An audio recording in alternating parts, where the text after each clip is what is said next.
Wang Changling, Boudoir Lament. Secure in her boudoir, a young wife knew no sorrow, until, dressed for spring, she climbed the emerald staircase. At the sight of willows by the roadside, freshly green, a pang of regret that she let him off to be a hero. So we continue with Wang Changling's quatrains. This is the second out of 3 included in the anthology. As opposed to the previous one, this one touches on a pretty conventional theme of early Chuechu, of heptasyllabic Chuechu poetry. So, as we've mentioned previously, the quatrain, the Chuechu, especially in its regulated form, was developed and flourished during the Tang dynasty. But in the case of the heptasyllabic quatrain, it's easy to find precedents in the poetry of the 6 dynasties. Especially in the more folksy ballads from the south of China, you have a reasonable number of examples from the period of disunion of poems with 4 lines and 7 characters per line. Now, those poems don't stick generally to the strict metrical requirements of the Tang regulated poems, so they're not generally considered Jueju, but they certainly were produced and they certainly influenced the style and the subject matter, especially of the earliest Tang Jueju. So these pre-Tang Jueju, the first ones, as I said, were basically folk songs, and I think this poem is of the type. It represents a very popular topic of Juefu poetry and even earlier poetry, the abandoned wife at home, the abandoned Zhang wife longing for her husband who is away in the war. So it's a very typical, as I said, a very traditional ballad topic. And you have lots of ballads from the period of disunion about this. In the late period of disunion, what became more popular, even with this form, with heptasyllabic quatrains, was more in the style of palace-style poetry, gungtishi, which generally depicts a beautiful lady in the imperial palace sighing and longing, and love and desire are very prominent. In the early Tang, this was continued, but then in the first properly Tang quatrains, mainly out of moralistic attitudes, this was abandoned. So in the early Tang, there was this ambivalence towards the literature that had flourished in the southern courts during the period of disunion. It was perceived as aesthetically pleasing and very formally elaborate, at least a poetry of better quality than what had been done in the north, which had been occupied by barbarians. But there was also this ambivalence that was a decadent poetry of a decadent court. So when, very manly and warrior-like emperors like Tang Taizong in the early Tang reached the throne, they generally tended to look badly on this sort of effete poetry of love and beautiful women in the palace. They tended to frown on it, and this led, probably among other reasons, to a change in the subject matter of this type of poetry. But anyway, let's get back to this poem. So it's a boudoir lament. That is how the translator, which in this case is Michael Farman, has decided to translate this poem. So we said the topic, it's an abandoned woman. It's a very narrative. For being quite a short poem, it's a very narrative one, because it depicts, just in a flash, the moment in which the young wife encounters sorrow. She gazes out of her apartments, sees the willows in spring, gets reminded of her departed husband, and suddenly feels the misery, the sadness, the loneliness of being a semi-abandoned wife whose husband is in the wars. I think this poem is pretty popular. Probably one of Wang Changling's most reputed ones, because I'm pretty sure I've read it somewhere else, and I'm pretty sure I've even seen it commented on some anthology or study. So it's probably one of Wang Changling's pièces de résistance. Okay, let's take a look at the poem couplet by couplet, as usual. So first couplet. Secure in her boudoir, a young wife knew no sorrow. Until, dressed for spring, she climbed the emerald staircase. So the first couplet, as usual in this sorts of poems, gives us the background, and not only the background of the story or of the context, it sometimes gives us the objective external reality, if you wish. where here the external reality would be this young woman, sorrowless young woman in her boudoir, just like the beautiful imperial concubines in the harem. She is dressed for spring, so probably wearing the appropriate seasonal clothes and probably bright and cheery, as is generally considered the proper spring mood and clothing. And she climbs a beautiful and emerald staircase, a lovely tower in her house. So very visual and very, very objective in the sense of describing the woman and her surroundings as an object.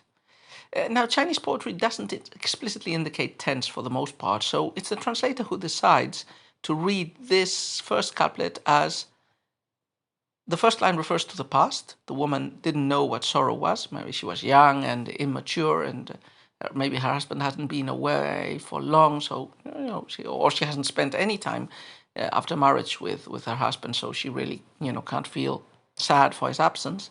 But anyway, this past moment is finished this spring, climbing the emerald staircase. So the poem is going to reflect what has happened that has changed the mood of the young wife, who was until now oblivious in a paradisiac pre-lapsarian state in her own little Garden of Eden, in her secluded boudoir, enjoying her youth and beauty. But this woman experiences now a change, and she experiences a cathartic change that changes her mood to sadness. And this is what this poem is about and what the second couplet will explain. First couplet tells us that dressed for spring, climbing the staircase, she suddenly changes from her lack of sorrow to a mood of sorrow. So what happened? That's what the second couplet tells us. At the sight of willows by the roadside, freshly green, a pang of regret that she sent him off to be a hero.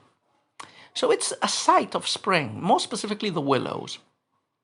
Now, in traditional Chinese poetry, willows are associated with separation, because I'm not completely sure about it, but I think the classical Chinese pronunciation of willow or willow branch has the same sound as parting or separating. So they very frequently became images, symbols of separation, and sometimes when lovers separated or friends separated, they exchanged willow twigs.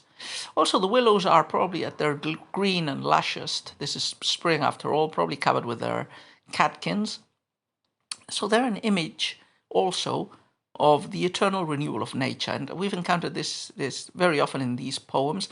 The Chinese tend to establish in classical poetry quite a strict correlation between the external world and the inner world. Of course, this correlation can be antithetical. It doesn't have to be always that the nature, the external objective world connects and resonates and rhymes with the poetic persona's inner world. Sometimes it can be a contrast, and in fact, pretty frequently, it's an antithetical contrast. And we have this here as well.